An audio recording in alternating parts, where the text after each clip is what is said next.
Salam Malaysia Madani dan tentunya kita bersama lagi dalam program Ruang Bicara yang kami bawakan kepada anda di Bernama TV, dan sudah pastilah hari ini juga kita memilih satu lagi topik yang cukup relevan sebenarnya untuk kita sembang-sembang bersama dengan dua tetamu yang cukup istimewa, dua tetamu yang lama sebenarnya saya tak temui, tetapi akhirnya kedua-dua tetamu ini sudah pun berada bersama saya di studio Ruang Bicara ini.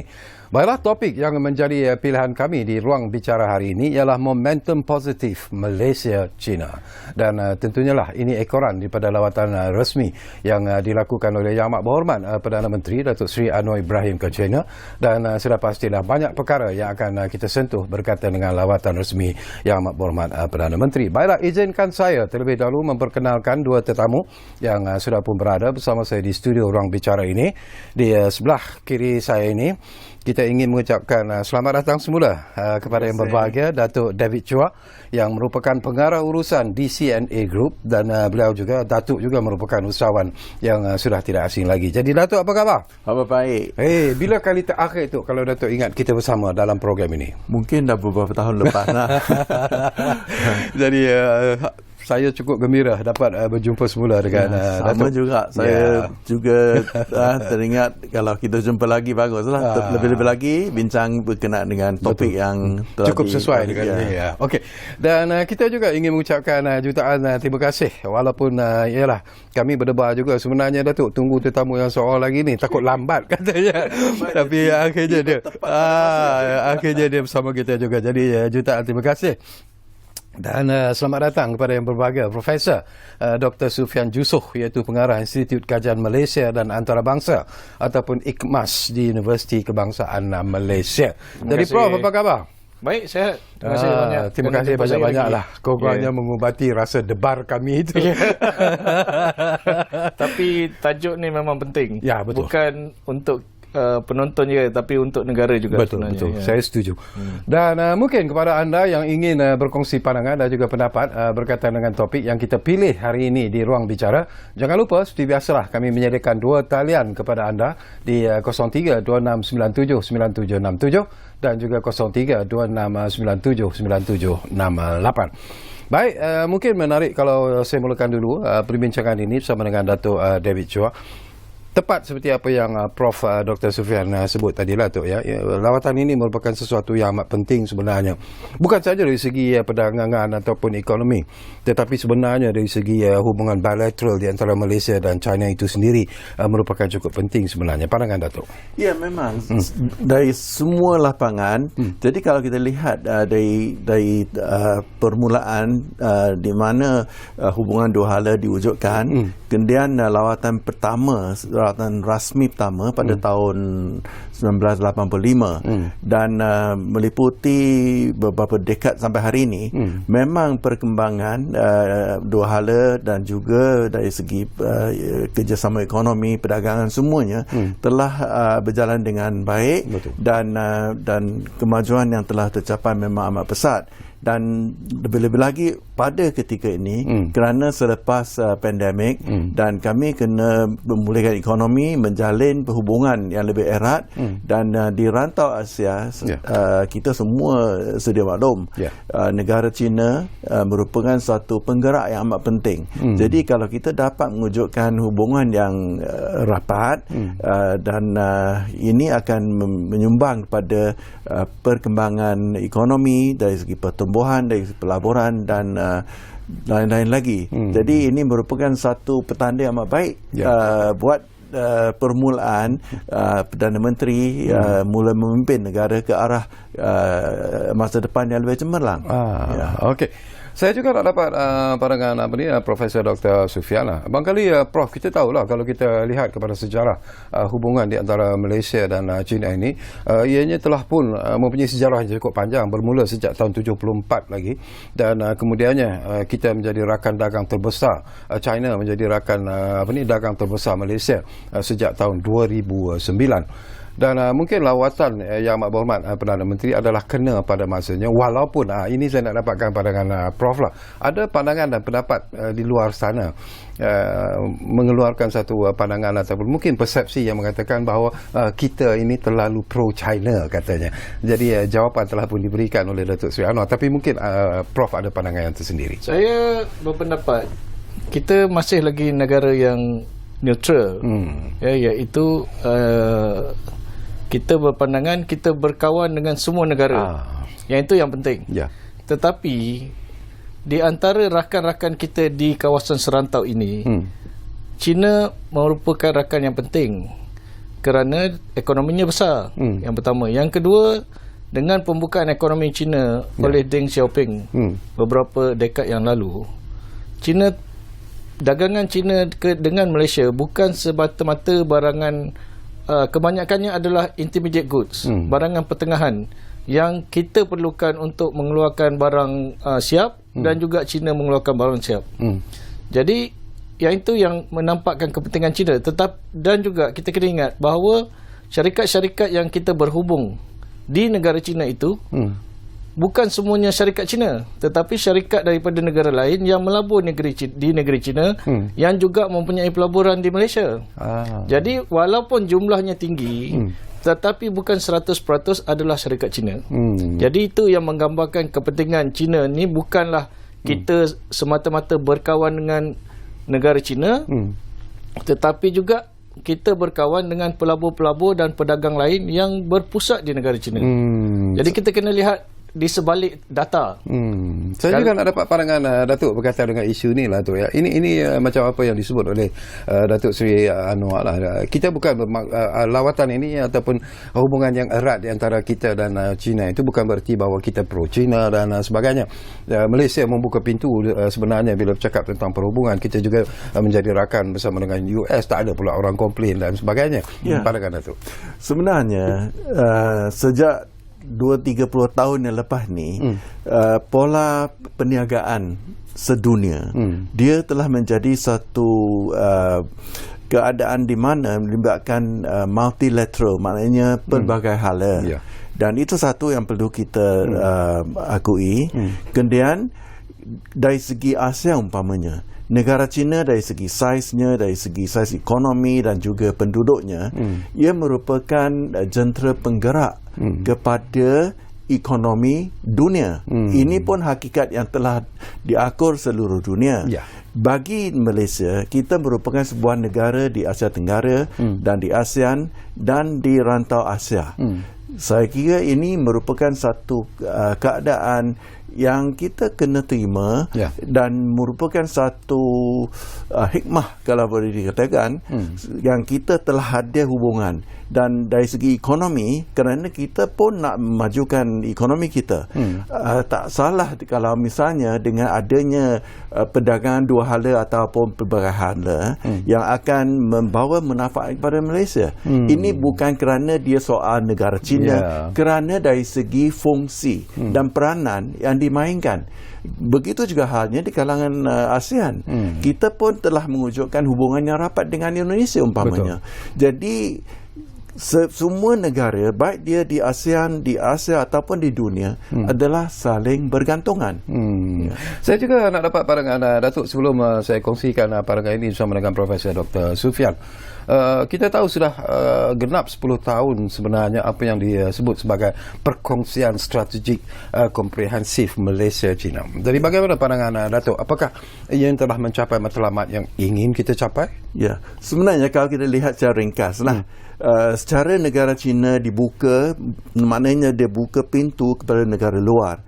Dan sejak 80-an dan dengan lawatan rasmi pada tahun 85 sampai sekarang ini dah hampir 40 tahun.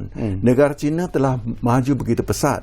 Dan dengan keadaan itu, Malaysia juga mendapat manfaatnya dari segi perdagangan, kerana di negara ASEAN, negara-negara ASEAN, Malaysia merupakan rakan perdagangan yang amat penting dari segi jumlah perdagangan kita ekspor kepada satu pasaran yang besar di negara China. Dan negara China juga dengan kemajuan apa yang dikatakan rantaian pengeluaran the chain of production manufacturing, ini juga memanfaatkan Malaysia. Jadi saya fikir kalau kita lihat dari segi pembangunan ekonomi dan kerjasama antarabangsa, kita tidak pilih bulu. Ya, jadi saya fikir kebetulan kerana negara China, dan itu jangan dilihat sebagai satu hal yang melibatkan rupa bangsa ataupun negara tertentu. Malaysia mempunyai dasar terbuka kepada seluruh dunia, asalkan ianya akan membawa manfaat kepada negara. Ya, itu saja. Okey. Ini pandangan yang berbeza sedikit apa dia Profesor Dr. Sufian, ya. Kita tahu ialah sekarang ini sebagai seorang Perdana Menteri yang baru saja memegang jawatan sebagai Perdana Menteri yang ke-10, tetapi harus diingat bahawa Datuk Seri Anwar Ibrahim mempunyai karisma, mempunyai karakter, mempunyai personality yang mungkin berbeza daripada Perdana Menteri sebelum ini. Jadi apakah kehadiran Datuk Seri Anwar Ibrahim ke China itu sendiri sebenarnya membawa semacam weight sebenarnya dalam usaha kerjasama yang akan menjadi lebih erat agaknya lah di antara Malaysia dan China? Sekarang ini adalah waktu yang kritikal. Yang pertama, kritikal untuk Malaysia, kerana Perdana Menteri Datuk Seri Anwar Ibrahim baru menjawat jawatan. Tetapi beliau sebenarnya bukan orang baru. Ya. Kan, dia pernah jadi Timbalan Perdana Menteri dahulu. Betul. Dan dia pernah menghadiri acara-acara penting dan berhubung dengan orang-orang penting di negara China sebelum ini. Jadi dia telah pun mempunyai tapak di peringkat antarabangsa dan amat dikenali di peringkat antarabangsa sebagai seorang pemimpin yang mempunyai karisma. Yang pertama. Yang kedua, sekarang ini kita juga mempunyai waktu yang kritikal, iaitu di mana kita sedang melaksanakan di peringkat awal RCEP Agreement, Regional Cooperation Economic Partnership Agreement, di mana ASEAN dan China adalah antara rakan yang penting. Dahulu semasa peringkat negotiation, perundingan, India termasuk di dalam perundingan RCEP. Tapi di hujung hari, India menarik diri. Jadi sekarang ini tumpuan kita adalah kepada pasaran yang terbesar, iaitu China. Dan China juga mempunyai peranan yang penting dalam membina rangkaian dan rantaian bekalan di kawasan ini.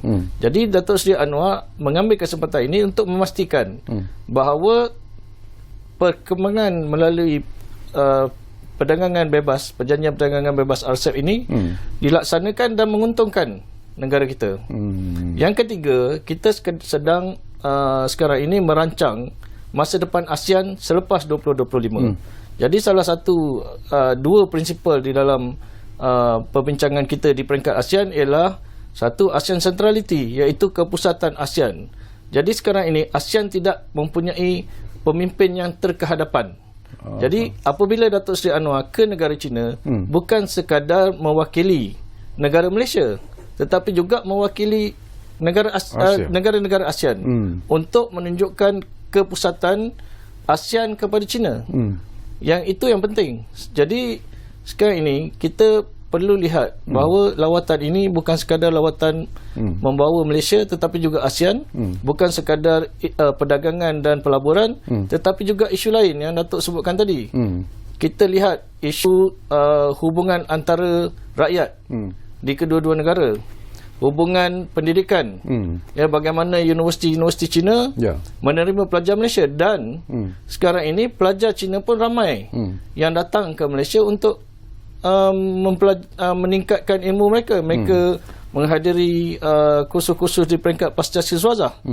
Jadi ini menggambarkan, bukan dulu kita ada Xiamen University, tetapi sekarang mereka bukan sekadar menghadiri universiti yang dibawa daripada negeri China, tetapi menghadiri universiti-universiti Malaysia. Yang itu yang penting. Jadi hubungan-hubungan ini perlu dipertingkatkan supaya kita boleh terus membina masa depan Malaysia dan ASEAN dan menunjukkan kepada dunia bahawa Malaysia mewakili negara kita, mewakili ASEAN dan berhubung rapat dengan negara China sebagai sebuah kuasa ekonomi, kalau tidak terbesar tetapi kedua terbesar di dunia. Yang itu yang penting. Bila Prof sebut tentang perkara-perkara yang dibangkitkan, Barangkali Datuk David Chua, ini pun satu lagi isu yang dimainkan dengan begitu meluas jugalah, terutamanya apabila Datuk Seri Anwar mengambil keputusan untuk mengadakan lawatan resmi ke China ini. Dan seperti apa yang disebut oleh Profesor Dr. Sufian, kita tak nafikan tentang kekuatan China itu sendiri, terutamanya dalam bidang ekonomi itu sendiri. Mereka merupakan gergasi yang sememangnya sudah pun dikenali. Tetapi ada juga yang berpandangan dan berpendapat bahawa sekiranya perdagangan di antara Malaysia dan China itu kita buka pintu yang lebih luas, akhirnya gergasi ini akan masuk ke dalam negara kita, melabur di negara kita, dan akhirnya mungkin juga akan memberi impak ataupun kesan kepada anak-anak tempatan yang mungkin akan ditenggelami ataupun ditelan oleh gergasi ini. Saya fikir masalah ini atau isu ini tidak begitu simple atau mudah. Sebenarnya kalau kita lihat dari segi jaringan, baik dia dalam bidang pembuatan, dia mesti ada rantaiannya. Jadi di sini kalaulah ada kumpulan syarikat atau organisasi yang gergasi, dia tak wujud dengan sendirian. Dia mesti ada hubung kait dengan IKS kita. Jadi ini kita kena lihat. Yang pelabur yang masuk ke Malaysia, dia akan memilih bidang di mana Malaysia mempunyai kelebihan. Mesti ada kaitan dengan sumber asli ataupun teknologi ataupun apa saja. Jadi kita sendiri di Malaysia kena bersedia supaya kita dapat mewujudkan rantaian dan hubungan. Negara, baik dia negara China ataupun pelabur dari tempat-tempat lain, dia tidak akan datang sini sebagai satu organisasi tanpa mengambil kira keadaan tempatan. Betul. Jadi bagi kita jangan risau. Kita mestilah menyambut kedatangan mereka kerana mereka membawa bukan saja modal, teknologi dan juga akan mewujudkan peluang pekerjaan dan seperehannya akan membawa keuntungan dan kebaikan pada keseluruhan sektor ekonomi negara. Sebagai seorang usahawan juga Datuk David Chua, bagaimana Datuk sendiri melihat tentang reaksi dan juga penerimaan usahawan-usahawan Malaysia sendiri terhadap rakan-rakan dari China? Saya fikir sebelum mereka datang ke sini, mereka biasa buat kajian, merisik apa sebenarnya yang paling sesuai. Umpamanya kalau katalah pembuatan kereta Proton kan dah wujud hubungan. Kalau ada sebahagian daripada proses pengeluaran perlu dibuat di negara China, tapi kalau ada kelebihan di sini, kita memang sudah mempunyai apa yang dikatakan dia punya production base di sini tapak ataupun dia punya sistem pengeluaran. Kita kena mempelajari dan juga menerima apa saja dari segi perkembangan teknologi, pengurusan. Ini akan memanfaatkan negara dan juga rakyat kita. Bila Datuk sebut tentang Proton, ini pun menarik. Ada juga persepsi yang mengatakan bahawa apabila kerajaan mengambil keputusan untuk menjual Proton kepada China, ianya seolah-olah menghilangkan sebenarnya sekaligus identiti kereta nasional dan sekaligus juga menghilangkan lambang Proton itu sebagai lambang kereta Malaysia. Okey, kita kena lihat macam ni. Dari segi skala, scale bilangan yang nak dikeluarkan, kita kena lihat pasaran. Jadi kalau itu jenama Malaysia, tetap dia jenama Malaysia. Kalau ianya diterokai dengan skala yang lebih besar dan pasaran di negara China umpamanya, itu merupakan satu perkara yang pada mulanya bermula daripada Malaysia. Dan dari segi itu juga kerana di rantau ASEAN, jumlah penduduk saya kira dah hampir 600 juta. Jadi pasaran di sini besar juga. Jadi bagaimana kita menggunakan Malaysia sebagai tapak untuk memasuki pasaran di rantau ini. Jadi perkara ini bersama-sama usahawan kedua negara perlu bekerjasama. Ya. Saya lihat wajah Profesor Dr. Sufian, dia pun macam tersenyum jugalah bila kita bangkitkan isu seperti ini. Mungkin Prof ada komen yang tersendiri, Prof, tentang apa yang sebenarnya perlu dilakukan oleh rakyat Malaysia sendiri kalau mahu sebenarnya, utamanya usahawan-usahawan Malaysia sendiri kalau mahu mengikat perjanjian ataupun kerjasama dengan usahawan-usahawan daripada China khususnya. Okey, saya nak sambung berkenaan dengan isu tadi, iaitu usahawan Cina datang, kita habis peluang. Sebenarnya tu salah. Yang pertama, bergantung kepada kita. Macam mana kita nak ambil peluang? Sebab bila dia datang, dia mesti mencari orang tempatan. Bukan semua boleh bawa daripada negara Cina. Akan ada dia perlukan contoh professional advisors. Dia perlukan peralatan daripada tempatan, bekalan barang-barang daripada IKS. Dan yang kedua, saya rasa banyak kebimbangan ini berdasarkan kepada laporan media tentang apa terjadi di negara lain. Tapi kalau kita tengok negara lain, contohnya beberapa negara yang masih lagi terkebelakang, terdapat pelaburan daripada negara China di negara-negara yang tidak membangun ni, negara yang masih terkebelakang di ASEAN. Bila pelabur Cina masuk, dia tidak menemui kepakaran yang dia perlukan. Jadi dia terpaksa bawa kepakaran tu daripada negara China, negara sendiri. Sama juga kita, kalau kita melabur di negara yang tidak ada kepakaran, kita terpaksa bawa kepakaran tu daripada Malaysia. Tetapi di Malaysia lain, kita ni hampir menjadi negara maju. Jadi kita banyak kepakaran, kita banyak profesional kita banyak bekalan-bekalan yang dia boleh manfaat. Saya pun ada sebenarnya menasihati pelabur-pelabur daripada negara China. Jadi bila kita menasihati pelabur daripada negara China untuk masuk, kita bagi tahu, okey, kita dah ada sekian-sekian kepakaran, kita ada sekian-sekian bekalan. Dan dia faham sebenarnya yang dia tidak perlu bawa semua. Sebab dia kalau dibawa semua pun melibatkan kos yang lebih tinggi. Ya, betul. Jadi itu yang perlu. Yang kedua tadi soalan apa? Berkenaan dengan perception perception. Jadi perception ni ialah kita sebenarnya perlu mendapatkan teknologi.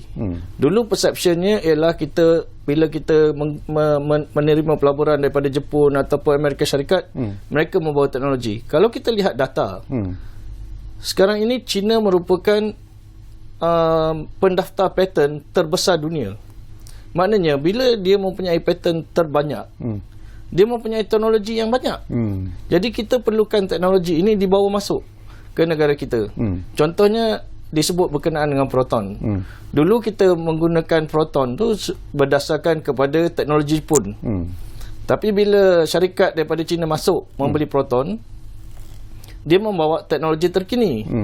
Dan syarikat ini juga bukan sebarang syarikat. Dia juga memiliki Volvo dan juga beberapa jenama lain. Jadi kenapa kita tak mempersoalkan kenapa dia beli Volvo? Dan kita dapat teknologi Volvo dibawa masuk ke Malaysia. Yang pertama. Yang kedua, mereka juga mempunyai teknologi digital yang amat canggih. Kalau kita tengok beberapa syarikat mereka yang tertentu, Huawei dan sebagainya, ini adalah leading companies in the world dalam bidang teknologi. Jadi kita jangan bermain politik semata-mata kerana ingin membina perception, tetapi perlu melihat kepada apa yang sebenarnya berlaku. Okey. Baik, kita akan sambung lagi Prof dan juga Datuk tapi seperti biasalah kita rehat dulu buat seketika dan tentunya banyak lagi persoalan yang ingin saya kongsikan bersama-sama dengan kedua-dua tetamu yang berada di studio, tetapi kepada anda yang mungkin juga terfikir barangkali untuk bertanya apa sahaja atau berkongsi pandangan dan juga pendapat, saya ulangi lagi, kami beri ruang dan peluang itu kepada anda melalui dua talian yang kami sediakan, 0326979767, 0326979768. Kita rehat dulu.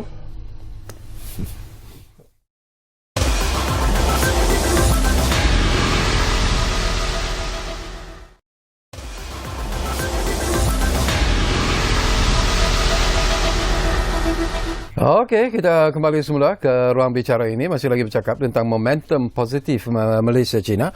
Dan satu yang menarik juga, Datuk David Chua ini berkaitan dengan apa yang disebut oleh Yang Amat Berhormat Perdana Menteri. Dikatakan bahawa Yang Amat Berhormat Perdana Menteri juga akan membincangkan tentang langkah-langkah konkret yang boleh diambil dalam kerjasama politik, begitu juga yang melibatkan pencegahan rasuah dan juga isu ketemadunan. Jadi bagaimana Malaysia dan China sebenarnya tu boleh bermanfaat dalam hal-hal ini sebenarnya tu? Ya, tiga perkara itu. Yang pertama berkenaan dengan rasuah dan urus tadbir. Ini satu bidang yang amat penting dan di negara China umpamanya, negara yang begitu besar melibatkan penduduk yang begitu ramai, dan perkara ini memang dilihat sebagai satu perkara yang amat serius dan penting. Sama juga di Malaysia, kita pun sedang melalui proses itu. Jadi kalau ada kerjasama dan juga perkongsian pengalaman, maka kita dapat mewujudkan satu persekitaran perniagaan yang lebih telus dan mewujudkan persaingan yang lebih sehat. Saya fikir itu penting. Kemudian dari segi tamadun, saya fikir kita sama-sama negara Asia. Lebih-lebih lagi Malaysia mempunyai rupa bangsa yang berbagai-bagai, maknanya multiracial, berbagai bangsa, dan kita memang telah dapat mewujudkan pertalian yang amat erat, kerana rakyat Malaysia mungkin dapat menggunakan lebih atau satu, dua atau tiga bahasa, dan di sini ianya akan mempermudahkan perhubungan. Dan di sini sebagaimana tadi Profesor katakan tadi, kerjasama dalam bidang pendidikan. Saya sendiri dah lihat ramai yang datang ke Malaysia untuk kajian pasca mahasiswa umpamanya, ataupun dalam bidang master ke kedoktoran. Memang ada ramai. Sama juga di negara China juga ada wujukan Jabatan Pengajar Melayu umpamanya di situ. Jadi dengan proses itu, saya fikir dari segi hubungan antara rakyat kedua negara, dari segi pertukaran pengalaman, pengetahuan, dan berkenal dengan lebih rapat lagi, dan ini akan membawa manfaat dari segi mewujudkan hubungan perniagaan. Saya fikir kedua negara tidak asing berkenaan dengan dikatakan adat resam umpamanya. Kita memang dari segi negara ASEAN ataupun Asia keseluruhannya, memang seperti yang lama yang telah kita wujudkan hubungan dengan Eropah, dengan United Kingdom. Di sini saya fikir dunia sedang memasuki satu zaman di mana dengan adanya teknologi maklumat, dengan adanya wadah perhubungan yang begitu pesat dan efisien, ini sudah merupakan satu realiti dan keadaan di mana kita hidup dalam satu dunia yang serba moden, yang memang dapat kita wujudkan pertalian dari pelbagai cara, dan dari situ saya kira ini akan menyumbang kepada pertumbuhan ekonomi dari segi hubungan dua hala ataupun pelbagai hala. Satu lagi perkara juga, Prof, ini tak tahulah sama ada ianya akan memberi satu impak ataupun satu dimensi yang menarik dalam hubungan Malaysia-China apabila Datuk Seri Anwar Ibrahim dilantik sebagai Perdana Menteri 10, dan apabila tertubuhnya kerajaan perpaduan, dia memperkenalkan falsafah ataupun konsep Malaysia Madani. Jadi apakah daripada pandangan Prof secara ikhlas, apakah konsep Madani ini mungkin juga boleh memberi satu dimensi yang mungkin jauh lebih jelas, mungkin lebih efektif kepada hubungan dua hala di antara Malaysia dan China? Ya, Madani kalau dari segi kefahaman saya berkenaan dengan isu ketemadunan. Ya, iaitu kita akan membina satu negara bangsa yang merangkumi keseluruhan penduduk Malaysia. Jadi kita melihat penduduk Malaysia ini sebagai satu kelompok yang bersatu padu. Yang kedua, yang membangun, yang akan maju, tetapi saling menghormati di antara satu sama lain. Yang ketiga, kita ada kelestarian, sustainable. Jadi ini adalah beberapa komponen yang saya lihat amat penting ya. Yang keempat iaitu kemakmuran. Bila kita makmur bersama. Okey, jadi dari segi hubungan Malaysia-China,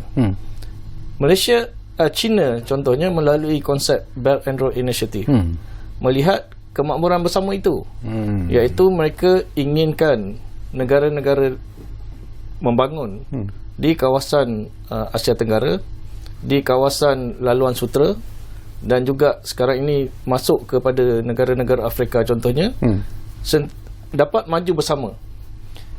Kerana projek Belt and Road Initiative ini membina infrastruktur. Infrastruktur ini penting. Kalau kita nak berdagang, kalau kita nak melabur, kalau kita nak melalui pendidikan, hubungan antara rakyat, mesti ada infrastruktur. Mesti ada jalan, mesti ada penerbangan, mesti ada kereta api. Jadi ini memudahkan hubungan, connectivity. Jadi itu yang saya lihat persamaan. Yang kedua, China tidak memaksa nilai mereka kepada kita, iaitu nilai contohnya hak asasi manusia. Mereka ada pandangan mereka sendiri, kita ada pandangan kita sendiri, dan tidak dipaksakan ke atas kita. Tetapi dalam hubungan kita dengan beberapa negara lain, mereka memaksa nilai mereka kepada kita. Contohnya kalau ada beberapa negara yang kalau kita nak masuk berunding perdagangan bebas, kita perlu menandatangani perjanjian politik terlebih dahulu yang menerima nilai mereka. Jadi yang setengah daripada nilai itu tak sesuai pun dengan nilai kita. Jadi dengan konsep saling menghormati, saling membina hubungan yang baik, saling memastikan bahawa kita berkongsi kemakmuran ini akan dapat membina satu kawasan Asia Timur, Asia Tenggara yang lebih makmur. Iaitu yang dibawa oleh konsep ini. Konsep mana ini. Okey. Baik, kita tinggalkan tentang perkara itu. Agak jelas juga dengan apa yang disebut oleh Profesor Dr. Sufian. Saya juga nak dapat kembali semula pandangan usahawan Datuk David Chua jugalah. Tadi pun kita sentuh beberapa sektor yang sebenarnya telah pun memberi kesan yang cukup baik dalam hubungan di antara Malaysia dan juga China. Tetapi sektor pertanian juga dikatakan mempunyai potensi yang cukup baik sebenarnya, dan kita mengharapkan mungkin melalui kerjasama yang lebih erat, lebih jitu di antara Malaysia dan China ini, mungkin sektor pertanian juga itu sebenarnya boleh diberi satu impak ataupun kesan yang cukup positif daripada hubungan Malaysia-China ini. Pandangan Datuk? Sebenarnya dari segi pertanian, baik di bidang pengolahan makanan atau makanan asas ataupun sayur-sayuran ataupun buah-buahan umpamanya, memang banyak teknologi dan juga dapatan daripada kajian penyelidikan yang boleh kita gunakan. Pertamanya dari segi padi, benih padi, negara China kalau sudah dapat menyelesaikan bahan makanan asas untuk penduduk yang begitu ramai, mesti ada sesuatu yang dapat kita pelajari. Dan dari segi penanam padi umpamanya, memang baka padi itu boleh digunakan. Ini merupakan satu bidang yang perlu kita mendalami, sama ada ianya dapat dilakukan, diusahakan secara besar-besaran. Kemudian dari segi umpamanya buah-buahan, kalau dulu kita kata strawberry, itu keluaran negara lain. Sekarang ini di Cameron Highland merupakan satu pusat pengeluaran yang penting, dan banyak lagi yang boleh kita usahakan, baik dia aquaculture umpamanya. Di sini saya fikir banyak peluang. Tapi bagi orang Malaysia, baik di kalangan orang bukan Melayu atau Melayu, mereka tidak mengambil inisiatif yang sedalam-dalam mungkin. Mereka ini biasanya harapkan sesuatu tercapai dengan masa yang singkat.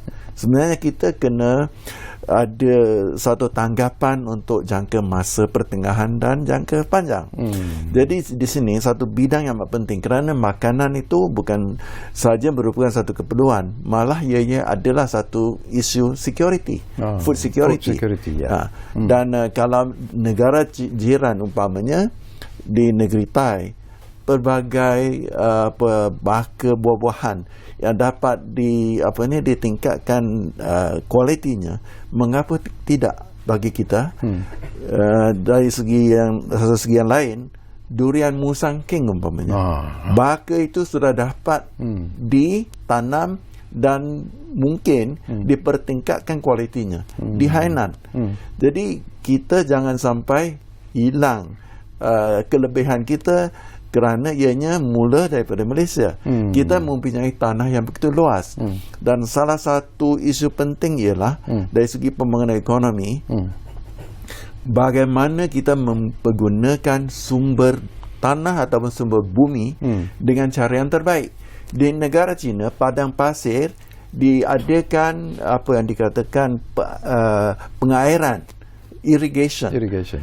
Sehingga ianya menjadi tanah subur. Jadi di Malaysia kita mempunyai iklim yang baik, tanah yang subur.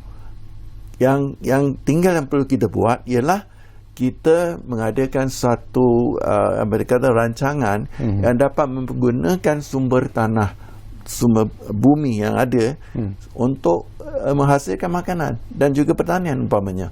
Jangan terikat dengan sawit dan memperbagaikan lagi. Dan kita boleh gunakan dapatan kajian ataupun teknologi yang ada di negara-negara maju. Dan kita boleh usahakan dan menjadikan ianya satu bidang usaha yang besar. Betul.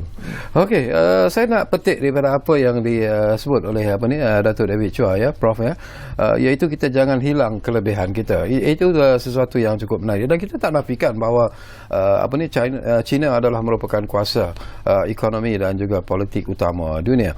Dan China juga sememangnya kita sebut sebagai begitu signifikan sebenarnya kepada Malaysia, dan kita sememangnya mahu mengeratkan lagi hubungan dalam pelbagai bidang sebenarnya bersama dengan China. Tetapi yang menjadi persoalan juga yang perlu kita fikirkan di sini adalah untuk mewujudkan ataupun untuk tidak menghilangkan apa yang disebut sebagai menang-menang, situasi menang-menang ataupun win-win situation dalam hubungan kita dalam apa bidang sekalipun di antara Malaysia dan China. Pandangan Prof. Okey, saya lihat pengamatan saya, kelebihan kita Datuk dah sebut tadi, iaitu dalam pengeluaran makanan tertentu. Kita ada durian. Ini saya rasa dalam lawatan ni dia ada satu perjanjian di antara Kementerian Pertanian, MAFS dan juga kerajaan China berkaitan dengan ekspor nangka. Ini baru, produk baru. Kemudian kita dah ada sarang burung. Okey, jadi produk-produk ini memang itu adalah kekuatan kita. Dan mereka juga ada pertanyaan-pertanyaan daripada pengimport daripada negara China. Contohnya berkenaan dengan daging. Daging lembu. Mereka dah sedia melabur di Malaysia untuk mengadakan ladang lembu untuk dieksport kembali ke China. Jadi ini menunjukkan bahawa mereka melihat kawasan negara kita adalah kawasan yang subur. Tetapi kita perlu meningkatkan standard kualiti dari segi kualiti pengeluaran, memastikan bahawa production kita adalah selamat dan bersih. Quality product lah. Ya, bukan sekat halal. Halal itu adalah salah satu daripada bentuk kelebihan kita, tetapi yang penting menepati kehendak standard China. Sebab bila kita mengeksport ke China, standard ini adalah tinggi. Dan apabila barang ini tiba di pelabuhan China, mereka akan memeriksa sama ada menepati standard atau tidak. Jadi pengeluar-pengeluar kita mesti meningkatkan standard. Kalau kita dapat standard Jepun ataupun standard Eropah, insya-Allah kita dapat menembusi China. Yang kedua, kelebihan kita dari segi pendidikan. Sebab walaupun China ada universiti yang canggih seperti Tsinghua, seperti Beijing, Wuhan, tetapi kita juga ada universiti yang canggih. menduduki di tangga 150 ke atas dunia. Contohnya Universiti Melaya, UKM sendiri, Universiti Kebangsaan, Universiti Putra.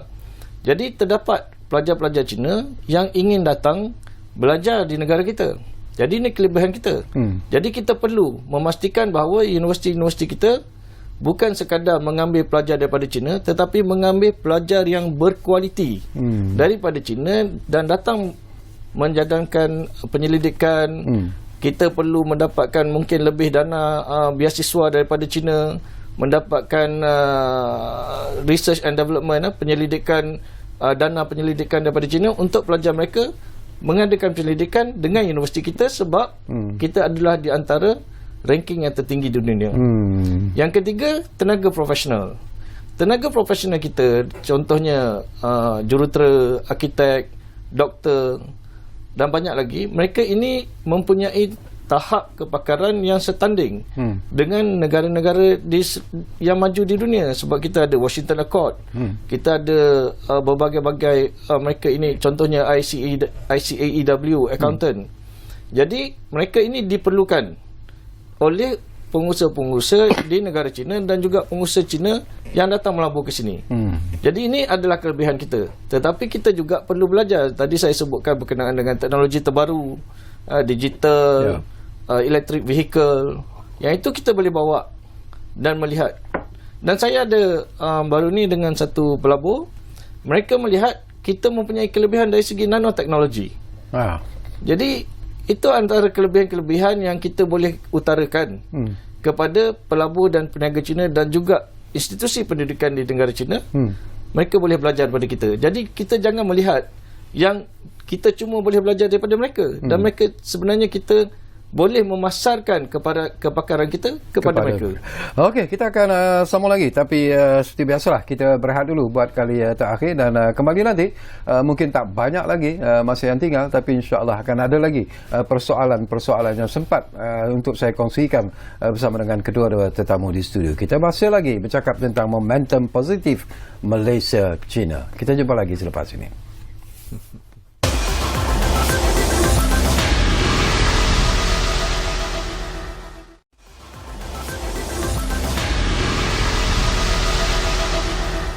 Baiklah, kami cukup berterima kasih kalau anda masih lagi menumpukan perhatian bersama kami di Ruang Bicara ini. Okey, Datuk David Chua. Kita nak sentuh satu lagi sektor yang saya kira juga cukup penting dan boleh memberi manfaat sebenarnya dalam hubungan dua hala di antara Malaysia China ini, iaitu sektor pelancongan. Dan Datuk pun tadi sebut bahawa sebelum kita dilanda oleh COVID-19, kita ada target sebenarnya untuk menarik berapa? Lebih kurang 6 juta pelancong daripada China, tetapi ianya tidak menjadi realiti kerana disebabkan oleh COVID-19 dan juga PKP. Jadi bagaimana Datuk melihat visi Datuk? Ya, sebenarnya negara kita dari segi pelbagai aspek untuk menyambut kedatangan pelancong semua dah tersedia. Dari segi hotel, dari segi prasarana, dari segi semua sektor-sektor perkhidmatan sokongan dah ada. Kemudian kita mempunyai destinasi yang cukup menarik, baik dia di kawasan pantai, pulau-pulau ataupun rimba hujan tropikal umpamanya. Jadi ini Malaysia sebagai satu destinasi memang tidak asing kepada semua rakyat Cina, baik dia di provincial mana-mana pun. Jadi dengan adanya apa yang dikatakan kemudahan, yang perlu dilakukan ialah kita membuka pintu, dan sekarang ini dengan visa telah dilonggarkan dan juga akan diuruskan, saya fikir bermula dari sekarang ini kemasukan pelancong akan meningkat naik. Dan ini merupakan satu sektor yang akan mendatangkan manfaat ekonomi dalam jangka singkat. Kerana kita dah sedia. Jadi di sinilah saya fikir ini akan merupakan satu sektor yang akan bertumbuh dengan pesat. Lebih-lebih lagi di kawasan-kawasan yang telah terkenal baik dia di bahagian utara Pulau Pinang, di mana ada berbagai makanan yang memang disukai, dan saya kira satu aspek lagi mungkin kawasan-kawasan yang mempunyai kemudahan bebas cukai. Semua ini merupakan perkara yang menarik, ya. Dan inilah merupakan satu sektor yang akan menyokong ekonomi domestik dan akan kita lihat kesan positifnya dalam jangka pendek ataupun pertengahan. Tapi Dato', ada rasa risau tak tu kalau kita lihat kepada isu yang berlaku tentang pelancong-pelancong Cina yang masuk, katalah masuk 1 juta tetapi yang balik tak sampai pun 1 juta. Saya fikir perkara ini tak timbul. Tak timbul. Kalau dulu ada yang tak pulang ataupun dia berada lebih daripada masa lebih lama daripada yang dibenarkan. Betul. Ini merupakan satu perkara kawalan. Kalau misalnya kita dari segi kawalan sempadan diuruskan dengan rapi, perkara ini tidak berlaku. Betul. Okey, satu lagi isu yang ini sesuai barangkali untuk mendapat komen daripada Profesor Dr. Sufian Jusuf. Kita tak nafikan dalam hubungan mana-mana pun, hubungan dua hala bilateral ini akan timbul juga cabaran, akan timbul juga masalah. Dan apakah Prof merasa yakin bahawa mungkin Datuk Seri Anwar Ibrahim juga membincangkan bersama dengan kepimpinan negara China sendiri tentang masalah yang timbul di Laut Cina Selatan itu? Apakah isu ini juga mungkin akan menjadi isu yang akhirnya mungkin akan mendapat satu pendekatan yang lebih adil kepada kedua-dua negara? Okey, isu ini sebenarnya isu yang panas tapi dah lama panas. Kita melihat dalam ASEAN ada sekurang-kurangnya 2 cara menangani. Ada negara yang pergi secara agresif, bawa kes ke Mahkamah Antarabangsa, ataupun mengadakan latihan-latihan tentera di laut kawasan tersebut. Tetapi ada juga negara yang menggunakan diplomasi. Contohnya Malaysia, Brunei. Ini negara yang diam-diam menyelesaikan masalah dengan cara tersendiri. Kerana kalau kita mengambil jalan agresif, dia akan menimbulkan masalah yang lebih. Sebab kita dari segi tenaga pasukan keselamatan, mereka adalah jauh lebih besar. Kita tidak berapa ramai dari segi dibandingkan dengan mereka. Jadi kita perlu melihat dari segi kelebihan kita. Kelebihan kita ialah berdiplomasi, mengadakan hubungan yang baik, dan yang ketiga perlu melihat saling menang-menang. Contohnya terdapat beberapa perbincangan di peringkat akademik, ya, contohnya di peringkat institut saya, di Institut Kajian Malaysia dan Antarabangsa dengan Beijing Foreign Affairs University.